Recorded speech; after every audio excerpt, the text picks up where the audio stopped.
it's the Friday edition. Mr. Irrelevant, presented by Door County Distillery. Alex Strouf with you from the Gerber offices. One call, That's All Studios at the Avenue in beautiful downtown Milwaukee. Joshy's off today. So Joshy, I don't know. He texted me the other day. He's like, hey, man, we've got some beef. We've got to talk about it on Friday.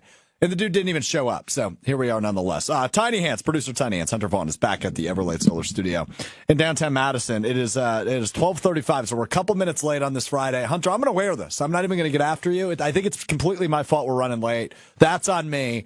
So for all of you loyal YouTube and Facebook live watchers, appreciate you hanging on for a few extra minutes. But good to be with you. On this Friday, I had a Packers-Lions, Badgers-Iowa, going to be the highest scoring game in all of college football this year, coming up on Saturday. But the big one is Sunday up at Lambeau Field, 3:25 kick, Packers-Lions. So we'll spend a ton of time on that. We don't know if Jordan Love's going to play. It's as simple as that as it stands right now, 12:35 on Friday. We don't know whether or not Love's going to go. I would guess he probably will, but there's no guarantee either way. So we will all find out together when it comes to Jordan Love, but it'll be a minute. We'll find out at 1:30 on Sunday, really, whether or not he goes. But good to see he was limited yesterday, and good to see he's likely limited today in their walkthrough. And we will see, come Sunday. But that's that. It is what it is. We're also going to do a couple other fun things today. It's a Wacky Friday. We like our Wacky Friday shows. And we've got a huge week coming up next week with Coaches Week. Filmed my interview with Shaka Smart this morning. That dude is electric. One of the most intelligent people I've ever talked to. And that's no slight at Hunter by any means. It's just, Shaka's very, very smart. It was really an awesome conversation. Talked to Doug Gottlieb yesterday up at Green Bay. He's excited for year one. I think a lot of people are going to be impressed by Doug Gottlieb. That's my takeaway from my conversation with him. And then, of course, I referenced on Wednesday, Greg Gard as well, going to join us. Bart Lundy, who I will record with tomorrow, entering year two at Milwaukee. So the 4 Division I men's basketball coaches in the state of Wisconsin, on Mr. Irrelevant next week. For Coaches Week, you can also hear a shortened version of all those interviews on the radio, on ESPN Milwaukee, ESPN Madison, and ESPN Beaver Dam next week as we tip off the college basketball season on Monday. And Hunter, you're also a huge college hoops fan, which I think is why we get along so well sometimes. I can't believe college basketball is already here, but I'm so glad the week it lands on, right? Because the season tips off Monday. No Badgers, no Packers next weekend. They both have bye weeks next weekend. So I can really dive into college hoops next week, which is lovely. But I didn't realize how great the timing was for college basketball season to tip off until like yesterday. I don't know if you knew this before me, but wild timing. Well, and then too, you get a lot of the like random weeknight games to mix in with some action that starts in November, and then the Thursday night football and Monday night football. Like, as great as October might be because you have the World Series and baseball playoffs, November is still pretty great with college basketball then starting up. Like, I might actually lean towards November being better. It's a really good stretch, right? I mean, so you have November, December, January of NBA, and everything that goes on, right? NBA, NFL, college hoops, college football. January, you have the college football playoff, you have the NFL playoffs, then you have the Super Bowl, then you have All-Star break, then college basketball, March Madness, and NBA play. I mean, it just goes so quick. So this is like the best 6-month stretch, and the World Series coming to an end the other night. Hilarious, by the way. Hilarious fall from grace for the Yankees. Similarly to the Bears' Hail Mary against the Commanders last weekend. Total disappointing breakdown from the Yankees, which was entertaining. But hey, New York can rebound with a win by the Jets last night over the Texans on Thursday Night Football. So anyway, great time of the year. Coaches Week launches on Monday. You can catch all those interviews in full, the ESPN Milwaukee and ESPN Madison YouTube channels, and we will play some of them next week on Mr. Relevant as well as on the radio side. But something I got really excited to work on, and something we're going to bring to you next week to tip off the college basketball season is Coaches Week. All right, let's dive in. Lions-Packers. So the way I've set it up all week is it is for first place in the division. It is a first place game in the NFC North. And it is going to have a serious impact on how this season shakes out. Obviously, I view this as the most important game of the season for both teams up to this point. Lions 6-1, Packers 6-2, despite losing Jordan Love in about 2.5 of those games. Packers are still finding ways to win football games. But as we outlined when Love got hurt against Philly, and as we continue to outline, the soft part of the Packers' schedule is over and done with.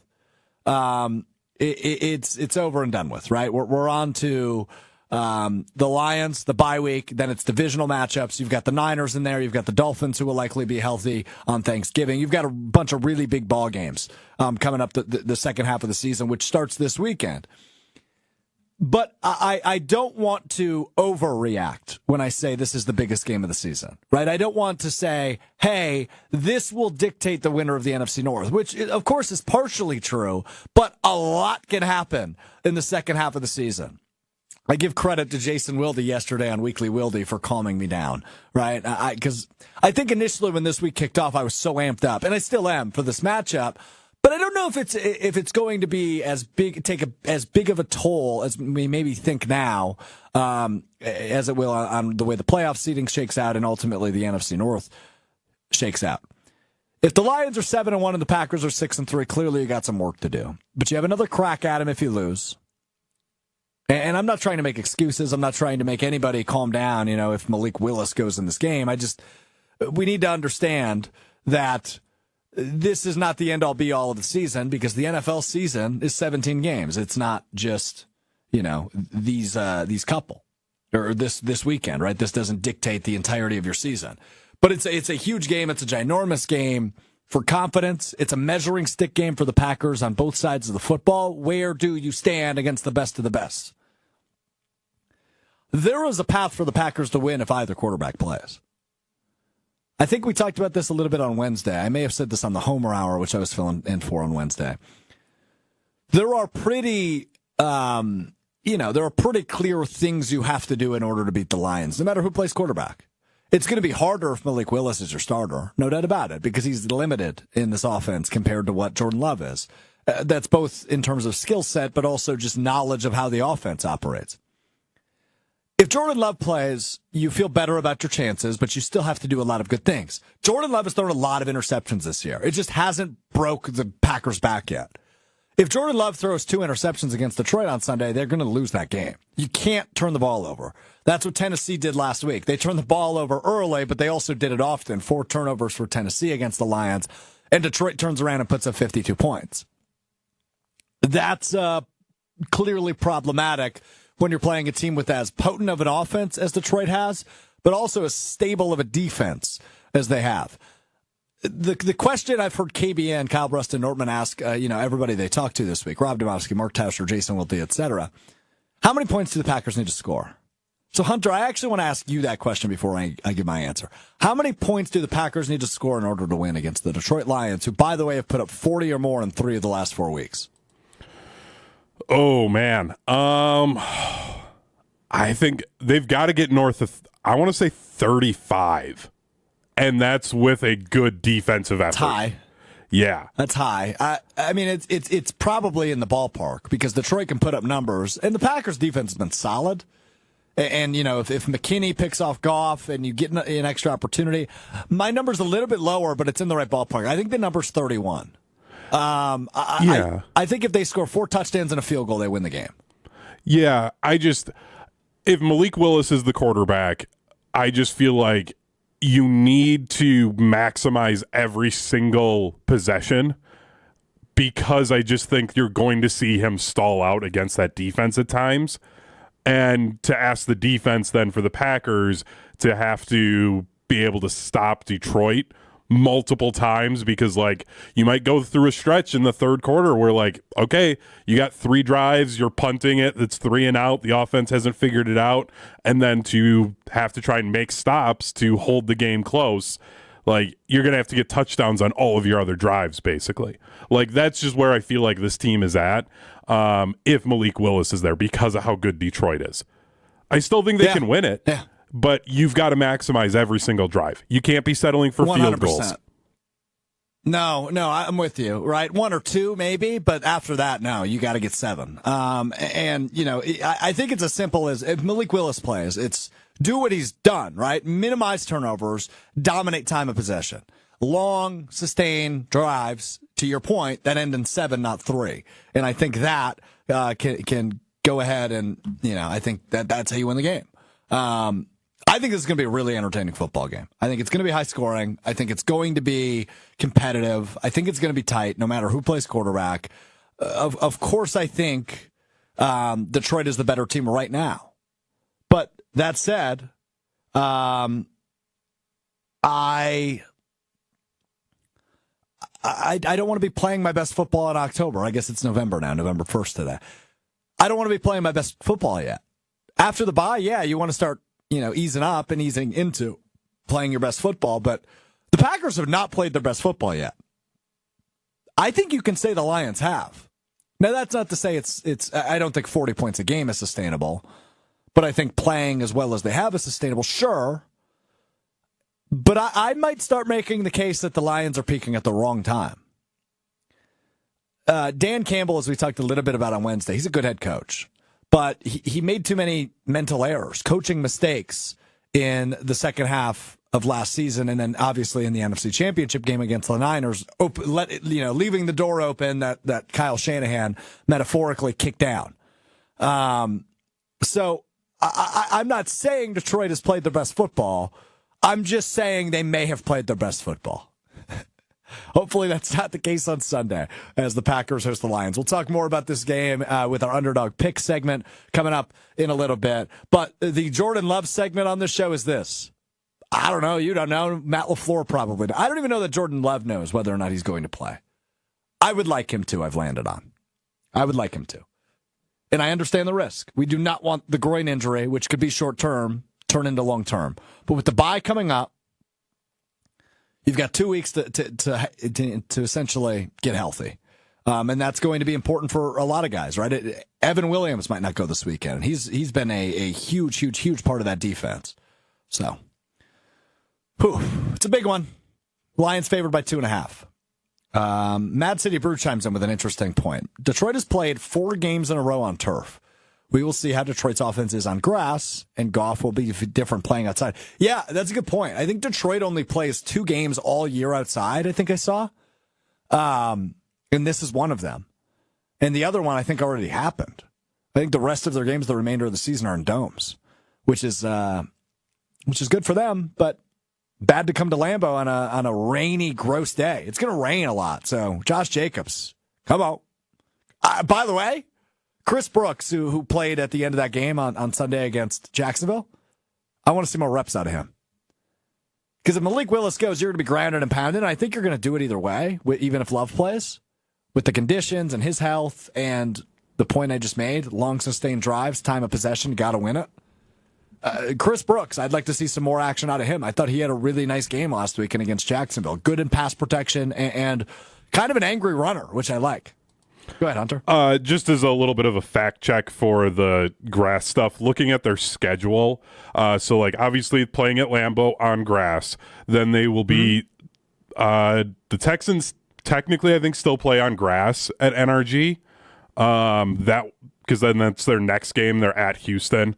So that's a maybe. But then they're at the Bears still. That'd be week 15. And then week 16 at the Niners, also on grass.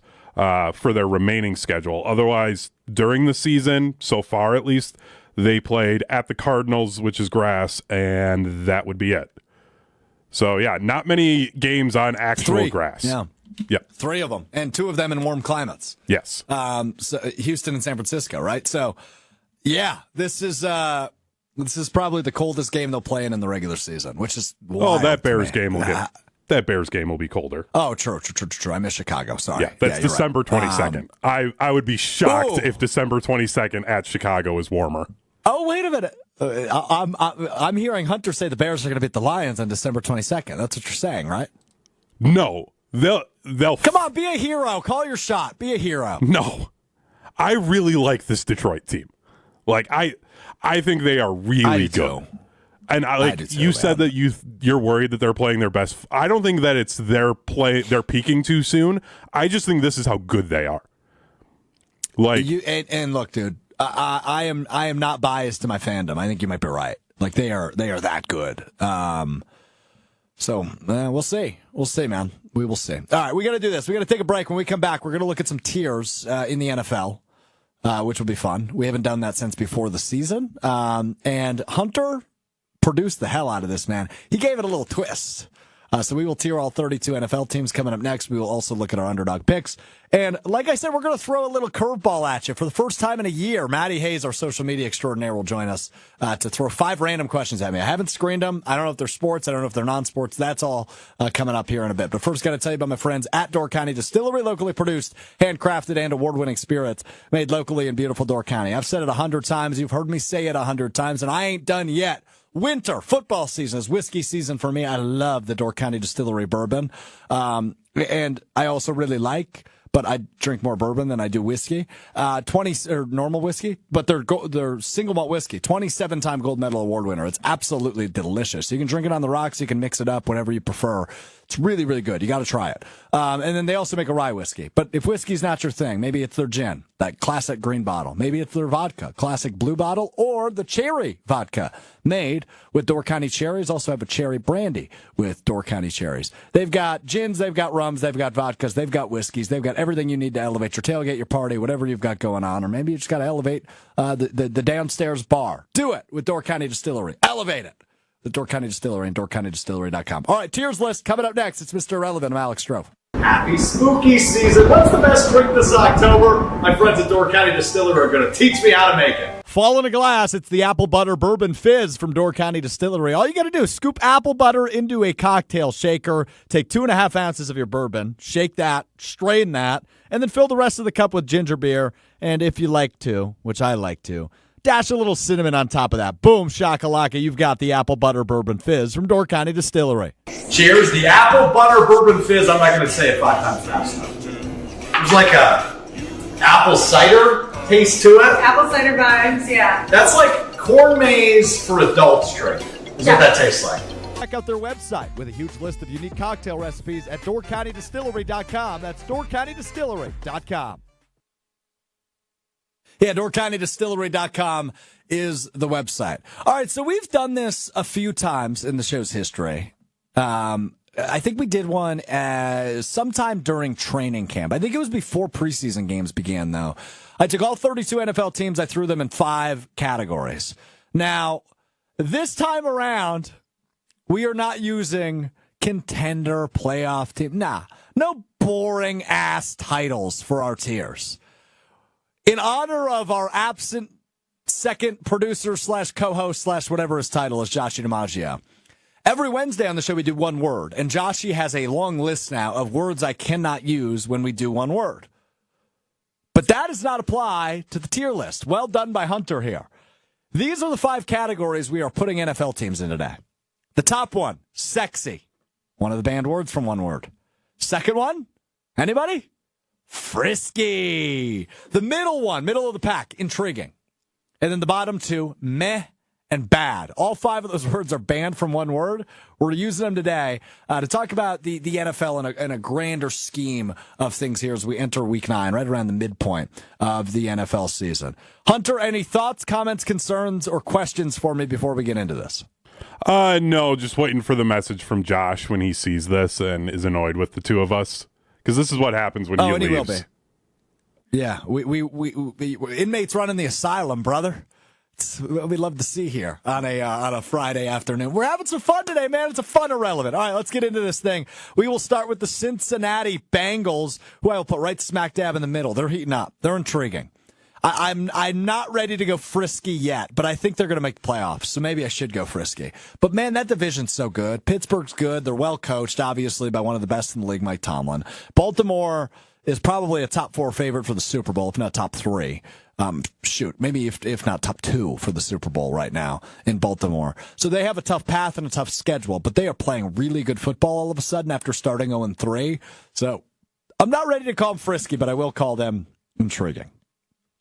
The New England Patriots are just flat out bad, despite beating the New York Jets last week. Shout out to Ramondre Stevenson.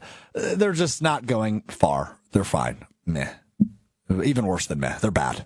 I can't say meh. That's going to be the challenge here, is I can't say meh unless you're meh. New Orleans Saints, still intriguing to me. That division's still pretty open, in my opinion. Atlanta's fine. Tampa Bay's good, but very injured on offense now. There's still a path for the Saints, so I will put them on intriguing as well. The Pittsburgh Steelers are actually frisky to me. Now, Russell Wilson hasn't played his best football in a while. No doubt about that. I still think the Badger alum can play good football. And I think we saw some of that last week for Pittsburgh. So I will actually throw Steelers up in frisky. I'm going to do the same with the San Francisco 49ers, who are next on our list. They're getting healthy. They're eventually going to get McCaffrey back. That's a team that's still Super Bowl good, but I'm not ready to say they're sexy yet, just given the record. They're not even in first place in the NFC West as it stands right now due to their loss to the 4-4 Arizona Cardinals, who are in first place due to a tiebreaker in the NFC West. So not quite ready to call them sexy, but I will call them frisky, and they will eventually be sexy. The origin of the word frisky came from the Arizona Cardinals. But they're down to meh, despite being a first-place team. I just don't think they have enough on defense. Kyler Murray's a good quarterback. He's not a great quarterback. I just don't think they have enough, and that division's better than what it shows right now. So I will go meh for the Arizona Cardinals. Open to feedback on that one. Atlanta Falcons, intriguing. I don't think I have to say much more. Kirk O'Chains, baby. Talked about him a little bit on Wednesday. Baltimore Ravens are sexy. Buffalo Bills are sexy. Those are the two biggest competitors when it comes to the Kansas City Chiefs throne. No doubt in my mind. Both teams sexy. Panthers are bad. Bears are intriguing. They're intriguing. I want to see them get a win in the NFC North, because then I bump them to frisky. I still view them as the fourth best team in the North, but they're winning football games, and I think they finally might have their quarterback. So they're intriguing. I'm not ready to call them frisky. The Cleveland Browns aren't quite bad. I will just go meh. I think Jameis gives them a whole different complexion than a lot of football fans who don't like their previous quarterback did a few weeks ago, right? Jameis Winston, people love listening to him speak. And he played some really nice football, winning AFC Offensive Player of the Week this past week, last week. So I don't think they're bad. I don't think they're a playoff team. So I will go meh with the Cleveland Browns. Hunter, I will give you the honor of slotting your team. Where do the Dallas Cowboys slot right now entering Week 9? They're bad. They're just a bad football team. If there was a level below bad, I would put them there. Okay, so let's just meet in the middle then, because I was going to put them intriguing still, despite being a little bit inept at times. We will put them at meh with the Browns and the Cardinals. That feels appropriate. I don't think they're quite Patriots nice. And Panthers bad, but they're not Patriots and Panthers bad, Hunter. The thing is, for the level of talent that they have on the field, they are. Because their expectations should be up with frisky and sexy. Because like they have the talent to be there. That's fair. But they're nowhere close to that when they actually play on the field. When you have Dan Orlovsky calling out their play calling, saying, yeah, they basically run 4 verts or all curls. That's all they do. Run straight and then or come back to the quarterback. Like, hey, that's man, bad. Now you know how we felt at the end of the McCarthy era. It's so bad. It's just not very creative, right? Like, LaFleur is creative. McCarthy, I think he's lost his fastball a little bit in that camp. Tennessee Titans are obviously bad. They might be the worst team in the league. The Denver Broncos, to me, are still intriguing. Bo Nix is a good quarterback. Sean Payton's a good coach. Defense is looking up. Offense is looking up. I don't know, they're probably not playoff good in a stacked AFC. But they're an intriguing team. They're one where if they were on my TV, I would not flip the channel, right? That's kind of how I view intriguing. If you're on my TV, I'm not flipping the channel, right? Intriguing and up. I'm not turning you off.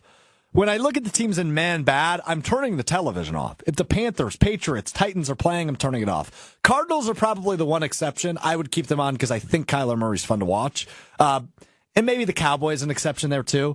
The Browns I'm turning off. Intriguing it up, though, I'm keeping you on. And I'm a football fan, so I'm probably keeping you on no matter what, right? If it's like Titans and Patriots on a Thursday night, you think I'm not watching that? I'm a junkie. Texans are frisky. They're a good team. Tough loss last night. CJ Stroud goes down, comes back in. They're beat up a little bit offensively, obviously, missing Nico Collins. But they're still a frisky team. So I can't write them off despite a loss to the Jets and the Packers in the last few weeks. Texans, frisky. The Colts might need a category of their own, man, because they're a strange team. The Anthony Richardson thing is so weird to me. Checking yourself out of the game, then getting benched for Joe Flacco. You have pieces, but you're not really getting the output you'd anticipate from a team like Indy. I will put them in meh. I'm not ready to put them at the level of the Titans, Patriots, and Panthers, but they're very close to getting there. And speaking of a team who is there, despite giving the Packers a run for their money, that would be the Jacksonville Jaguars. Doug Peterson's a dead man walking, and Trevor Lawrence is way worse than he is paid for. Enough said. Do I need to explain the Kansas City Chiefs? They're undefeated. They're back-to-back Super Bowl champs. They're sexy. Enough said there. Let's go to the LA teams. The LA Rams and the LA Chargers up next. Let's go with the Rams first. I'm going to go intriguing for the Rams. Getting cut back, getting Puka Nacua back, who obviously tweaked his, I think it was a hamstring yesterday in practice. Not great if you're a Puka Nacua fantasy owner, but long-term, I think the Rams could still certainly find a way to the playoffs. Go ahead, Hunter. I'm surprised you didn't put them at Frisky, just given, like, if they get healthy, that offense is one of the best in the league. So I think there's just a possibility there that they could wind up as a Frisky team, maybe even win a playoff game level team. Yeah, I'm with you. We're doing this entering week 9. If we're doing this entering week 10, this chart is not the same, right? It's going to change a little bit, and that's a team that could certainly get up there. I'm going to put their LA brethren right next to them. Jim Harbaugh is just fascinating television at all times. They just really don't have receivers, which is so strange to me still, but they're finding ways to win games. I'm putting the Dolphins at meh. I don't know if I'm a believer. Obviously, losing Tua the way they did, they'll come up a little bit. I don't know if I believe in that defense a ton. They've got the weapons. They're just kind of mad at me. Vikings still intriguing, not Frisky. Sorry, Vikings. Where do the Giants fall? You're an NFC East guy, so I trust your opinion here. Are they bad or meh? I don't think they're higher than that. I would put them at meh. I think they're kind of that same spot because, like, they have enough guys that they can do things where you're like, oh, okay, but then they've got Daniel Jones at quarterback, so they've kind of got a ceiling. Won't argue with that. The New York Jets are going to be the highest ranked team with a 3-6 record. I almost, yeah, I mean, I can't put them at Frisky, but 3-6, Aaron Rodgers, Devontae Adams, a good defense, new life post Robert Saleh. A win over the Texans has my attention. And I get it. It's on a short week. Texans are going across the country. You've got a lot of other factors working into last night's game. But as I always did as a Packers fan, I still can't break it. I can't pick against Aaron Rodgers. It's so hard for me to do. I've seen that man make magic down the stretch of every NFL season, man. It feels like. I can't rule the Jets out at 3-6. I just can't do it. It's Aaron Rodgers. I cannot rule them out. Jets at intriguing. Raiders, meh. Seahawks, intriguing. So probably a playoff team. I'm going to do this. I think the Bucs are frisky. They're a frisky team. Robert chimes in. Never buy the Jets hype. I'm not buying the hype. I'm not saying they're winning the Super Bowl. Could they get in as a 7 seed, though? Yeah, they could. But they've got a lot of games to win yet. I mean, they've already got 6 losses. So they could probably only lose, 2, maybe? No, only 2 games. Because they'd be 9-8 at that point.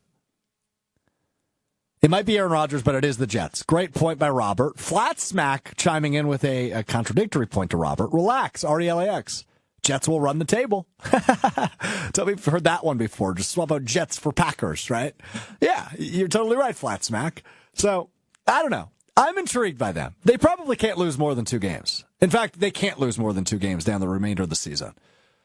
They got to beat the Bills, which is obviously a tough test. I think they can beat up on the Pats and the Dolphins. It's Aaron Rodgers. It's impossible for me to pick against him. A couple more teams. Eagles are frisky. I'm not quite ready to call them sexy, but they are a good team. So are the Commanders. Jaden Daniels himself. Did you see the Hail Mary? He looked like Aaron Rodgers. It's awesome. By Jaden Daniels. So I put both the Eagles and the Commanders at Frisky, a battle of who will win the NFC East, Hunter. Yeah, I hate that so much, just from like how toxic of a fan base the NFC East is as a whole. But I said that the Commanders going into the season were a dumpster fire. Man, Dan Quinn's going to win Coach of the Year. And the problem is like Matt LaFleur should win it, but I just think the turnaround in Washington, he should get it. Mm-hmm. Because honestly, I'm more impressed with what he's done in 1 year than what Matt LaFleur is doing this year with the Packers. And like that sucks for the Packers, but like, geez, they're going to win that division, and I think they're going to win a playoff game or two, and I'm going to hate it. Oh, that's a prediction. See, now you're being a hero for Commanders fans. Yeah, look, I'm really, really intrigued by the Rookie of the Year, Jaden Daniels. You can probably call that award, by the way, 8 weeks into the season. They're a fun team to watch. And I mean, what they did on Sunday, it's once a year stuff. Jaden Daniels play of the year, right? I mean, it's complete luck. Tyreek Stevenson being a goofball, but unbelievable stuff there. Last two are the Packers and the Lions. We start with the Lions. They're sexy. No doubt about it. They're that damn good.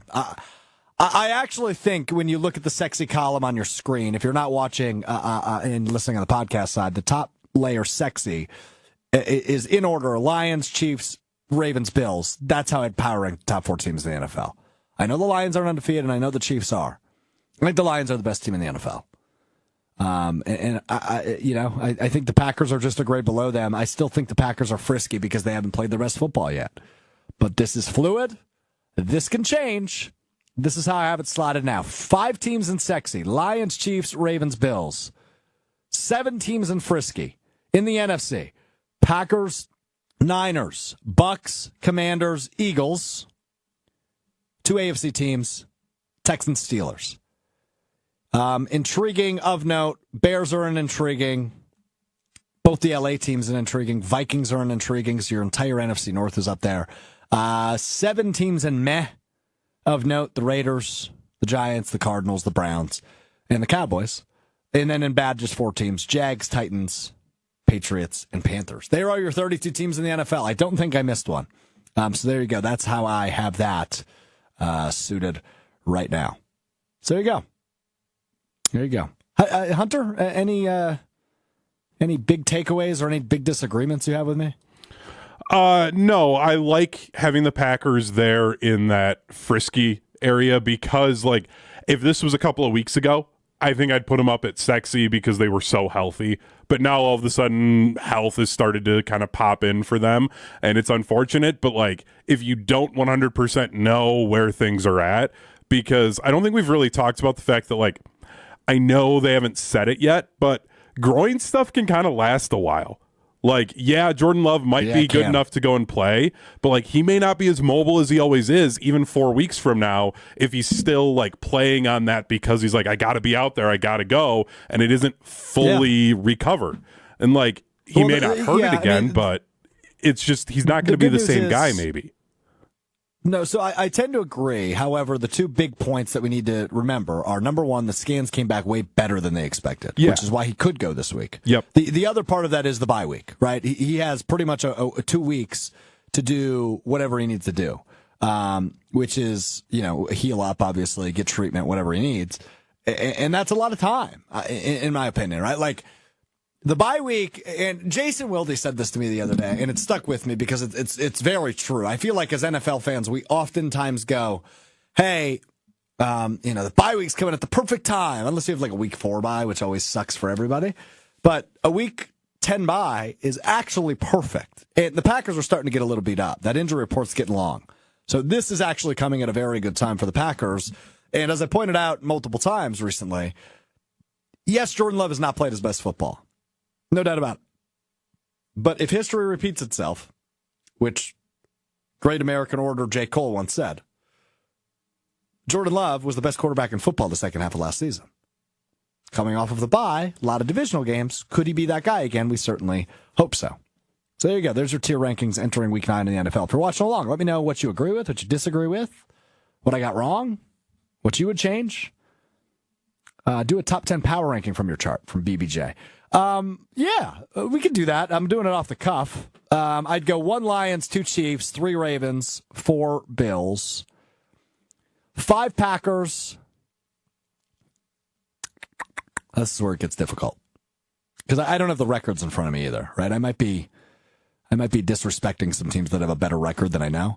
So let's go 5 Packers, 6 Eagles, 7 Niners. I'm just doing a top 7. Top 8. Commanders, number 8. I don't know where the rest of the AFC falls in. And if you would have had me do this yesterday, I have the Texans there. But they lost last night, and it feels icky to reward them after a loss to a 2-6 team. So there's my top 8. And it's a lot of NFC teams at the back end, a lot of AFC teams at the top. So there's where I'll go with that. Let me know what you think for my top 8. It's time now to go over to Underdog, UnderdogFantasy.com. Use promo code Good Karma at sign up. GOODKARMA. Good Karma.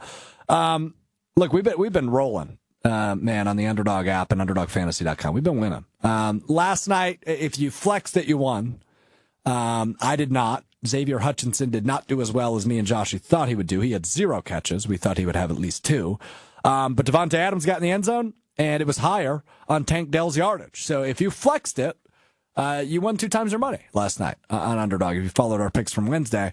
Let's try to do it again in the Packers-Lions game. I am on UnderdogFantasy.com. I'm going to show you how easy it is to make an entry. We are playing the Pick'em game on Underdog. All you got to do is look at player projections, click higher or lower on their stats. You can go anywhere between 2 players up to 8 players. And if you go up to 8 players, you can win up to 1,000 times your money. You can turn $1 into $1,000 on the Underdog Fantasy app if you go 8 for 8. But I usually go with the lower pick entries and put a little bit more dough on it. So I usually go somewhere between 2 and 4 picks on my entry, throw $5 or $10 down, and try to turn that into like 60, 70, 80. And I've done that a few times. We're on a little bit of a heater right now. We went 2 for 3 last night, and I did not flex the entry, but it would have been a win had I. So anyway, all right, let's take a look at some of these stats for this weekend. I like Jared Goff higher than 229.5 passing yards, 229.5. I do like Jared Goff for higher than that on Sunday. They do not have a projection right now at this moment. They will by Sunday for Josh Jacobs' yards because they're waiting to see who will play quarterback for the Packers. So none of the quarterbacks are on here. So I'm just going to go as simple as this. Higher than half a rush or receiving touchdown than Josh Jacobs. I'd be shocked if he didn't get in the end zone. And then I'm going to go a little bit weird off the board. Higher than 1.5 field goals made for Brandon McManus. I know Hunter and I just talked about how they need to get 7 over 3. I just don't know if that's going to happen. And given the way the games have ended the last few weeks for Green Bay, it's with a McManus kick. So if he gets one other one and he wins again with a walk-off, there's your 2. So I'm just going to go a classic 3-pick entry on Underdog, and I am going to flex it. No, I'm not. I'm going to go standard. Jared Goff, higher than 229.5. Josh Jacobs, higher than half of a touchdown. And Brandon McManus, higher than 1.5 field goals made. $10, turn that into 64 on the Underdog app and UnderdogFantasy.com. Just sign up using promo code GoodKarma, GOODKARMA. Good Karma, all one word. Get up to $1,000 deposit match, a free pick, and you can win up to 1,000 times your money. Why do I need to sell you on it anymore? It's so fun to watch along. And you can do it for all the games. I just always do it for the Green Bay game. So there you go. Right on the bottom here, you see. Use promo code Good Karma up to 1,000 times your moolah. Win some money, baby. Let's go. Week 9 in the NFL. Okay, 1 year ago, we did this. We're bringing it back. Wacky Friday, Fun Friday, Freaky Friday, however you want to view it. Do I need the dump button ready? It is time now to bring in. You should probably have the dump button ready. Yeah. One of my good friends and, of course, our social media extraordinaire, Maddie Hayes, joins us now on Mr. Relevant. She has written 5 questions for me. I do not know what they are. They could be sports. They could not be sports. They could be any of the in-betweens. Maddie Hayes joins us now. Hello, Maddie. Hi, Stroufy. Also, Hunter, this is the internet, so I can say whatever I want. That's what I was told that is to. not allowed. So yes, that's also what I was told. Okay, well, maybe I should change my questions then. Just kidding. That was well done. All right, you've got 5 questions for me. I have no idea what's coming. I'm a little bit nervous. I was nervous last year. I didn't bring you back for a full year for a reason. Because they weren't good?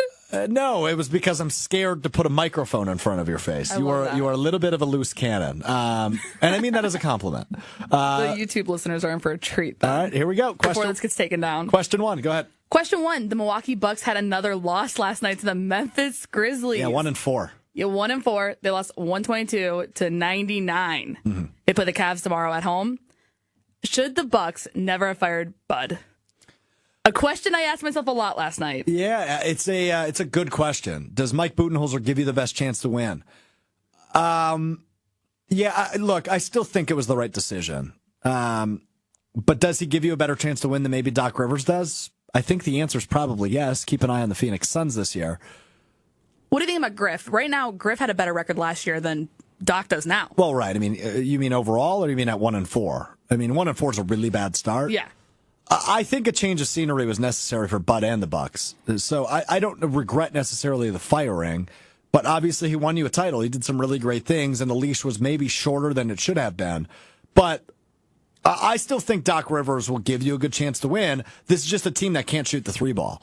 And the way the NBA works, you need to be able to shoot the 3-ball, and they're getting completely outshot in each of the last 4 games. They're also making bad decisions where if Giannis is wide open down under, instead of giving it to Giannis, they're jumping it out to the 3. Mm-hmm.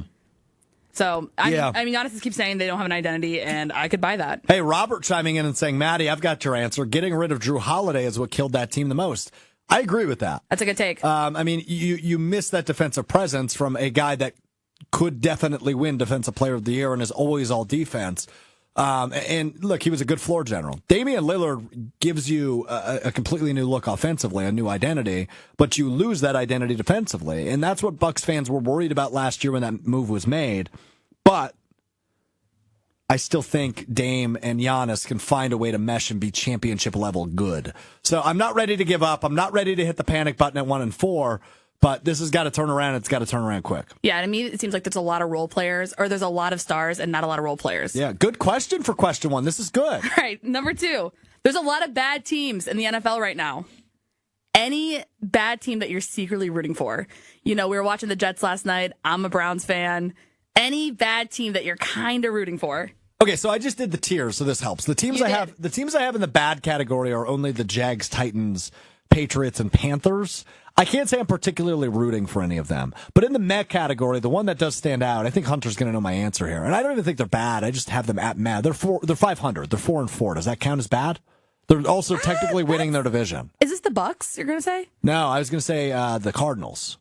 Okay, They're I 4-4. wouldn't say they're bad. Yeah, I wouldn't either. But I wouldn't agree for that answer for you. Well, Jets 3-6. I mean, that'd be my answer. Yeah. Jets 3-6. Yeah, I'm rooting for the Jets. I don't want them to win the Super Bowl by any means. Obviously, I want the Packers to. As much as I dislike Aaron Rodgers off the field shenanigans, it's so fun to watch him play football still at 40 years old. Devontae Adams, hard not to root for him. I like Alan Lazard, hard not to root for him. It's a really interesting situation since they're the only team so far this season that has fired their head coach. So yeah, the Jets would be my answer here. I also need to give you crap for not putting the Browns in the interesting category. They are definitely interesting now. First off, it was the intriguing category. Oh, that's the same idea. Sorry. Yeah, it's okay. Well, pay attention, would you? Yeah. Jameis, I'm rooting for. Not Myles Garrett, not Nick Chubb. I no. Nick Chubb, yes, because he's on a lot of my fantasy teams, but other than that, no. And you know, one of my golden rules of radio is nobody gives a damn about your fantasy team. What do you think? Who has a better chance of making the playoffs, the Jets or the Browns? Ooh, great question. Browns' record is what? Remind me. 2 wins. We have 2 in. What week are we in? 2 and 5. 2 and 6? Yeah, 2 and it would be 2 and 5 if they've had the bye. Yeah. So 2 and 5. I'll give it to the Browns. They have one. They have one less loss. They obviously also have one less win. But, Ravens. Yeah. The win was to the Ravens. Yeah, right. I know. Which was in your top category of sexy. Yeah, I pay attention. Sexy. Yeah, Lions, Chiefs, Ravens, Bills in my sexy category, which I think is all fair. Yeah, I'm rooting for the Browns too. A, because I'm friends with you, but also B, because Jameis is just incredible. And what a great story this would be. Yeah, again, second year in a row, a quarterback that can't find a home wills them to. Did the Browns make the playoffs? Made the playoffs last year. They lost in the first round. That's right. Okay, good. Question 3. How are my questions so far, Hunter? They're good. I haven't had to shout push out. the dump button, so I'm feeling good about them. That was my only And for concern. what it's worth, our viewership has gone up since you've joined the show. So that's good. All right, for you. good questions. All right.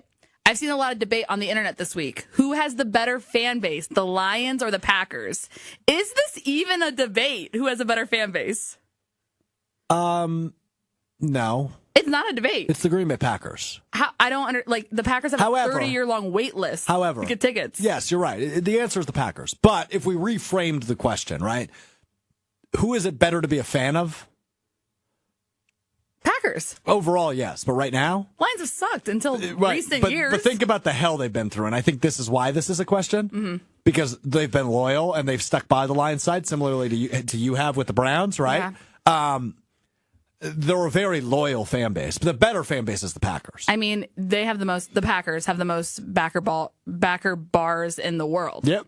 I mean, I think there's no comparison here, but No, I'm with you. I do feel for the Lions fans. I'm shout out to them. I for didn't being see good. this discourse, though, so I appreciate you bringing it up to me. It's been heavy on my For You pages. This is your social media talking. Maddie Hayes, for those of you unaware, does run our social medias. Medias. Well, kind of. I mean, you still have no. a hand in Madison, obviously, and now in Milwaukee, but you and I were Plus together my in Madison. personal, which are a handful. Oh, stop it. Maddie Hayes 24 on Instagram. Anyway, continue. Madison Hayes 24. Madison Hayes 24 Yeah, I on gotta change Instagram. that. Yeah. Speaking of social media, though, this next question is right up. It's a good mix of both of our alleys. Bill Belichick. Yes. Do you know where I'm going? I don't. Him and his girlfriend posted pictures of their Halloween costumes on Instagram. It is her as a mermaid laying on the beach and him as a fisherman. Okay, what's the question? What do you think of this new era of Bill Belichick? Yeah. Calling people soft all over socials, has this younger girlfriend.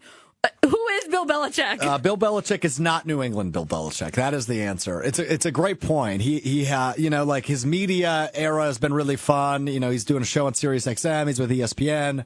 Doing the Pat McAfee show and stuff like that, which has been really entertaining to watch. The younger girlfriend thing, look. Whatever. You go, Bill. You did your time. Yeah. Being an NFL coach is hard work. You did your time. The advice I'd always give somebody with a very large age gap is make sure the younger one is in it for the right reasons. Right? Do we know? I think her name is Jordan. Is Jordan, that right? yeah. Do we know Jordan loves Bill, or does she love what Bill can give her? Right? And I don't know. I'm not trying to slander Jordan. Maybe she's a lovely woman and she's deeply in love. I don't know. Okay. But and I hope that is the case for Bill. Somewhere in the middle with the mutual agreement's fine. But this is a great point again by Rob. Robert is on fire in the Shout out, ESPN Rob. Milwaukee YouTube channel. Bill is a Halloween mogul ever since back when he was a pirate for Randy Moss's Halloween party. Now, there's that great clip that circulated of Randy Moss inviting Bill Belichick to the party, and him and his ex-wife showed up, and he was like in a full-blown pirate costume. Mm-hmm. Bill Belichick, as you know, closed office as he is, does love Halloween. So props to him. I mean, it's just interesting. You know, Urban, after he left Ohio State, all that mess, and then Nick Saban, he's on game day. It's just like interesting to see this like coach and what they do afterwards. Yeah, Saban too. I mean, it's been fun to watch the evolution of these coaches. I'm with you on that. Was that question 4 or 3? That was 4. We're flying by. Okay, here we go. Last one. Okay, last one's fun though. Okay. It is National Sandwich Day. Oh man, You love sandwiches. I do. And I know your favorite sandwich because we have the same favorite sandwich that we sometimes get for lunch. Yeah, like a capricola salami pepperoni Anything Italian. Yeah. Anything Italian. Yeah. So my question for you, Alex Strouf, is if you had to delete one sandwich from the existence of the earth, what sandwich would that be? And it's for all mankind.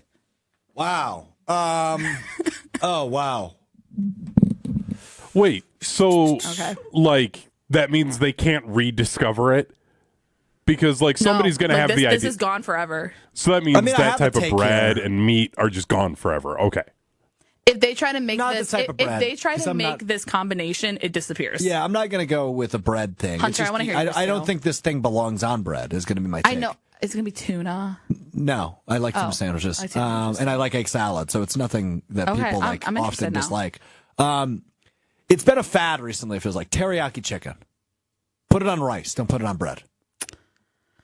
I like it. I like a teriyaki chicken sandwich. Yeah, but it's not necessary as a sandwich. Put it on rice or noodles or whatever. It doesn't need to be on bread. I think there's better takes than this. I guess. But you said I have to delete one sandwich. That would be the one I don't Okay. eat that I would delete, right? Gotcha, So like, gotcha. if you said, hey, of the Reuben buffalo chicken, Italian or, Philly, which one are you deleting? Then that would be a really hard question. Oh. Because I don't know the answer. No, I mean, I love a Reuben, but like I do there's different variations of the Reuben, and I'm like, you can get rid of this. Well, right, but I'm just talking like the classic That's rye what I should bread, have asked corned you. beef, You love a Philly. sauerkraut. I love a Philly. I love a Reuben. I went on a search when I lived in Madison. We obviously did with our friends from Lake Louie. We did the best burger bracket earlier in the year. I did my own personal Alex Strouf best Reuben bracket. Oh my gosh. In Madison.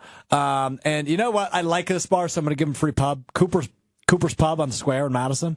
Oh, amazing. Best Reuben I've ever had. Wow. So that is, that's the little journey I went on in Madison. I haven't really been on a kick in Milwaukee yet since I've moved here in terms of like the best food I'm looking for. I mean, we have so many options here. It's actually insane. Yeah. Well, you do in Madison too, because like Mexican food in Madison, terrific. Oh, but I mean like lunch here, so many options. Oh, at this specific office? Yeah, Yeah. we're right outside the Third Street Market Hall, which has, I'm looking at a hot dog place. I'm looking at an Italian joint. I'm looking at an Asian joint. There's a pie shop. There's a noodle shop. There's a wing joint, right? So anything you you've got need. options. So there you go. Wait, can I break some news before I leave? Yeah, break some news. Do you have any sound, Hunter? Probably not. Da da da da da da. we don't Reese need Hoskins back with an $18 million player option nice. to come back for the Brewers next year. That's great. Love it. That's great. For all your Brewers and Bucks and Get out Marquette, please go Maddie follow Hayes. on socials. Thank you. Maddie Hayes, out of here. Good work by her. We will do this again, and it will be in less than a year. Wow. Write that down. What's today? Today is November 1st. Hunter, what do you think? We don't have to make a decision now. Once a month we do this? Yeah, I'm good with that.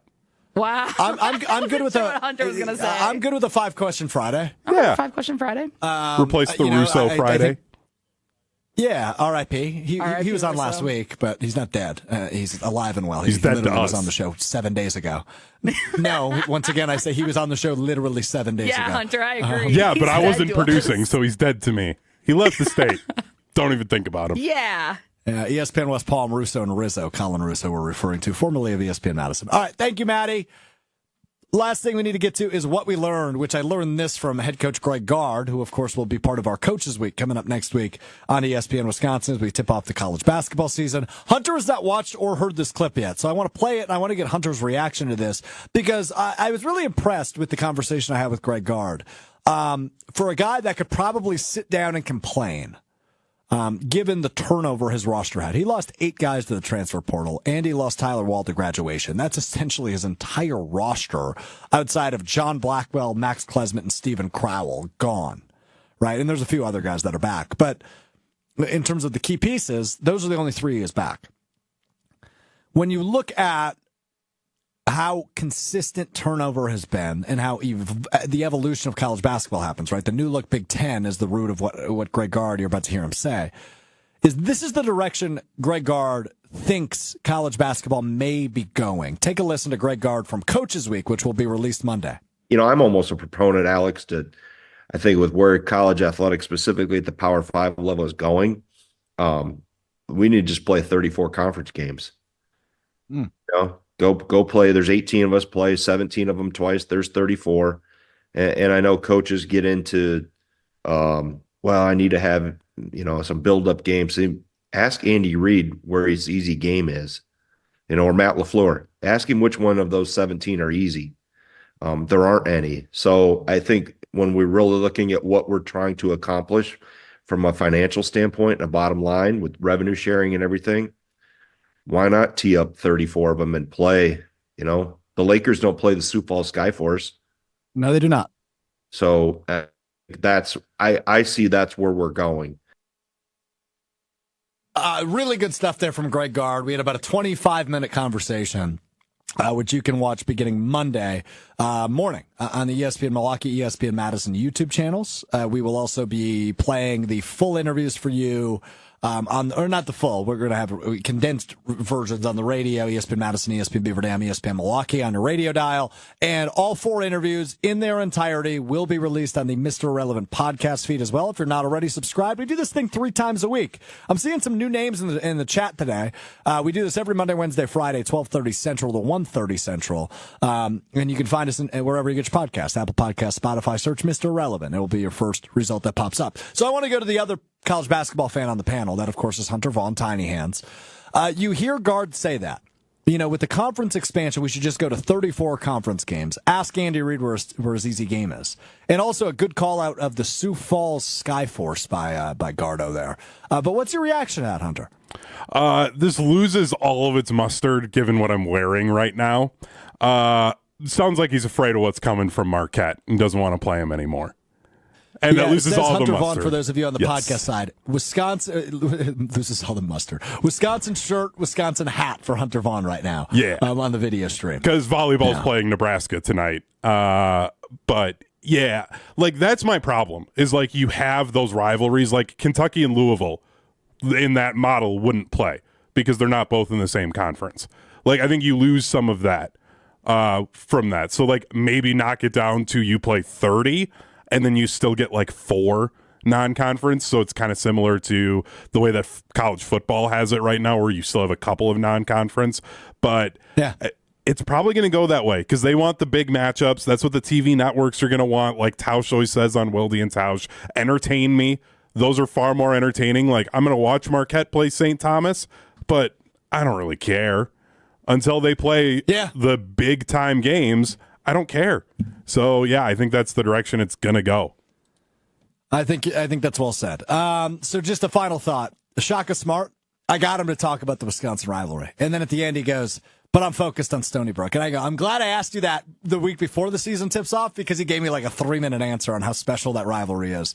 And I know Hunter and I are both huge fans of that rivalry. I'm especially biased this year. It's in Milwaukee the year I moved to Milwaukee. It is being played on my birthday, Wisconsin at Marquette on December 7th, which is a Saturday. So that's freaking awesome, selfishly. So there you go. All right, that does it for us today. Final thoughts on Packers-Lions. It's going to be a shootout. I've got the Lions. I think the Packers lose on Sunday. I think it's like a 31-28, though. I think it's going to be a really good game. And even with a loss, I think this is a great measuring stick game for the Packers. I hope I'm wrong. I hope we make it look like Thanksgiving 2.0 from a year ago, where the Packers go in there, quick pick six or quick defensive, turnover, score early, score often. It's out of hand by halftime. That's the hope. I don't think that's what we're going to get. We will all find out. But hey, everybody's beatable in the NFL, especially when your team's as good as the Green Bay Packers are at 6-2. We will react to that game with you beginning at 12:30 on Monday.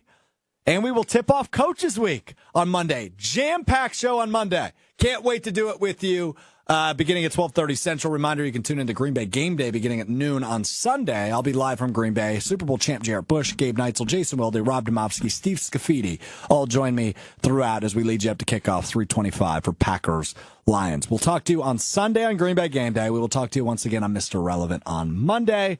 Have a terrific weekend. Badgers will win by 1 point, and no more than 20 points will be scored tomorrow. Mr. Relevant, presented by Door County Distillery. I'm Alex Strouf. Peace.